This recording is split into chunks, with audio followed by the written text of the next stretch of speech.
A knock at the door in the middle of the night is never a good sign. But what Erica Ridgell's parents found when they opened their front door that night wasn't a knock. It was silence. The kind of silence that shatters a family forever. Their daughter, 31-year-old Erica Ridgell, mother of three, lay lifeless on their porch. Just hours earlier, she had left her own home for what seemed like an ordinary evening. Now, someone had brought her back to the one place that should have always been safe, her childhood home, her parents' doorstep. 3 children would wake up without their mother. 2 parents would be left with questions that demanded answers, and a community would be forced to confront a reality none of them saw coming. She was a mother first and foremost. 3 children depended on her every single day, for breakfast in the morning, for help with homework, for the comfort that only a mother can provide. Those kids went to bed one night, expecting to see her the next day. They never would. Erica had deep roots in her community. Her relationship with her parents remained strong into her adult years, which makes the location of where her body was found even more devastating. The home where she grew up, where she had felt safe as a child, became the site of unimaginable horror for her family. The evening she left her house, nothing seemed out of the ordinary to those around her. She had plans, or at least a reason to go out. The details of where she intended to go that night would become crucial to investigators. But in the moment, it seemed routine. Just another evening errand, another part of normal life. The middle of the night brings a particular kind of dread when something feels wrong. For Erica's parents, that dread became their worst reality. Opening their front door to find their daughter's body wasn't something they could have prepared for. No parent should ever have to see their child that way. The porch where she might have played as a little girl, where she might have sat talking with them on summer evenings, was now a crime scene. The initial shock paralyzed them for moments that probably felt like hours. Then came the questions that flood your mind when you can't process what you're seeing. Is this real? How did she get here? When did this happen? Who did this? The call to 911 brought law enforcement rushing to the scene. But by then, there was nothing that could be done for Erica. The focus immediately shifted from rescue to investigation. First responders secured the area, knowing that every detail mattered. Every piece of evidence could be the key to finding whoever was responsible. Where did she go? Did she meet someone? Was she taken against her will? Or did she go willingly with the person who would ultimately kill her? Was there anyone who had a motive? Had there been arguments, threats, or escalating tensions in the days or weeks before her death? Sometimes the answer to who killed someone lies in understanding the dynamics of their personal life leading up to the crime. Every lead had to be pursued, every person interviewed, every piece of evidence analyzed. The pressure on investigators was immense, not just because of the nature of the crime, but because a family was waiting for answers. 3 children were waiting to understand why their mother wasn't coming home. Her family, desperate for answers, made appeals online asking for information. They shared photos of Erica, pleaded with anyone who might have seen something come forward, and tried to keep her name in the public eye. The hope was that someone out there knew something that could help solve her murder. The community responded with an outpouring of support.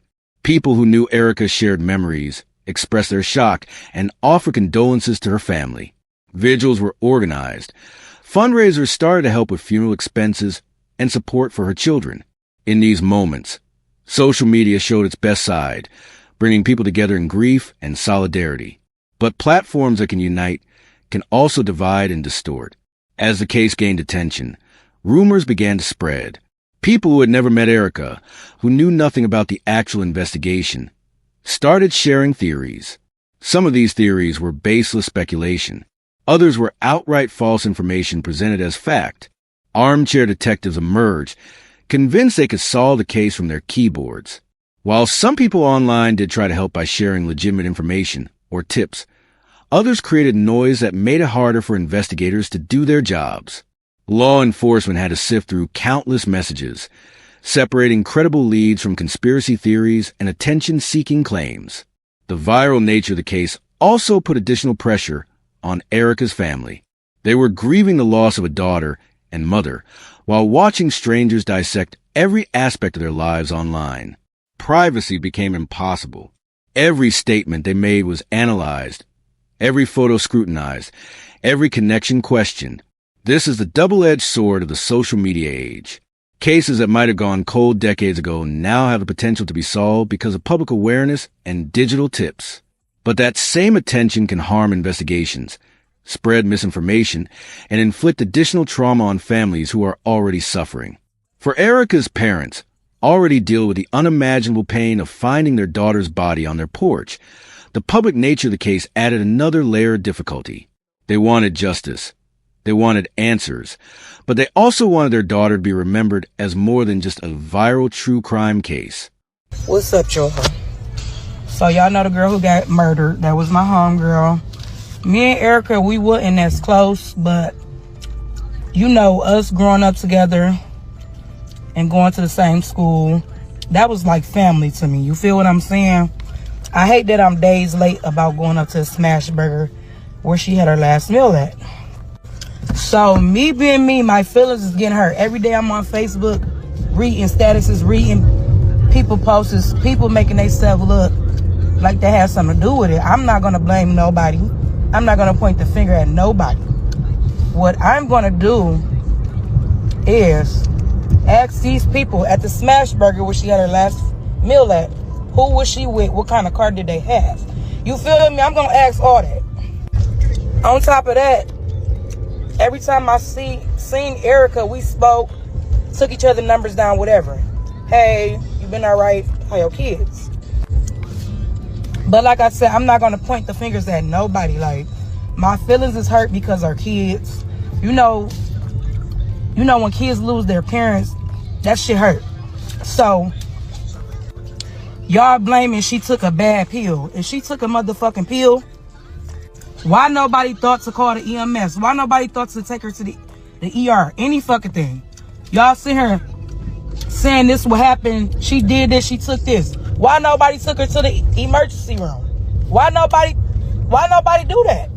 You placed the dead body on somebody's mama porch. Nobody thought to call the EMS or nothing.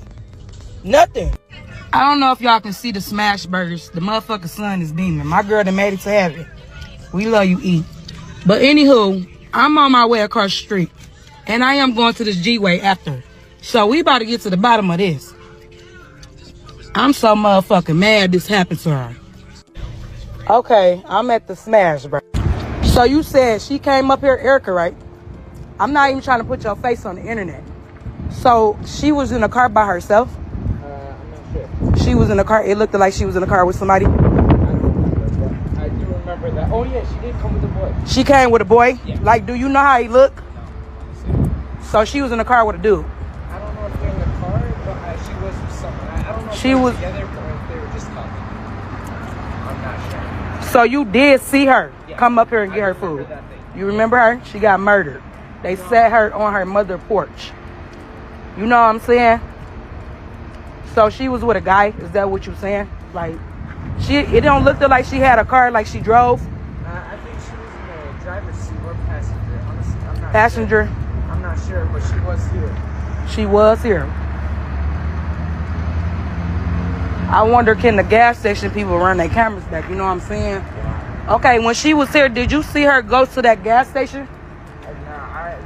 We were pretty busy when she... What is this boy called? I can't get in his song. The investigation into Erica Ridgell's murder moved forward with the determination her case deserved. Detectives followed every lead, interviewed every possible witness, and analyzed all available evidence to find out who was responsible for taking her life and leaving her body on her parents' porch. As the investigation progressed, the pieces of that terrible night began to come together. The hours between when Erica left her house and when she was found started to make sense.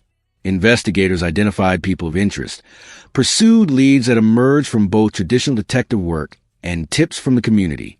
The resolution of this case, the arrest made, charges filed, or ongoing pursuit of justice, represents the next chapter in a story that will never truly end for Erica's family. For her parents, no arrest will erase the memory of that night. For her children, no conviction will bring their mother back. Justice in cases like this is complicated. It means holding someone accountable for an unforgivable act. It means giving a family some sense of closure, even though the wound will never fully close. It means sending a message that lives matter, that victims deserve to be valued, that communities will not accept violence against their members. But justice also means remembering Erica Ridgel as more than a victim. She was a mother who loved her children. She was a daughter whose parents cherished her. She was a person with hopes, struggles, relationships, and a life that mattered long before it was taken from her. The 3 children she left behind will grow up with the stories their family tells them about their mother. They'll see photos, hear memories, and try to piece together an understanding of the woman they lost too soon. Her parents will carry their grief while trying to ensure that Erica's children know how much they were loved by the mother they barely got to know. This case also serves as a lasting reminder of how fragile life can be. Erica left her house one evening and never came home. There was no dramatic warning, no chance to say real goodbyes, no time to prepare for the end. That's the nature of sudden violence. It steals not just life, but all the moments that should have come after. For those of you watching, Erica's story should resonate as more than just another true crime case. It's a call to pay attention to the people around you, to check in on loved ones, to trust your instincts when something doesn't feel right, to create communities where people look out for each other instead of looking away. It's also a reminder about how we engage with these stories online. When you comment, when you share, when you discuss cases like this, remember that real people are reading your words. Erica's family might see what you write. Her children might someday search for their mother's name and find your comments.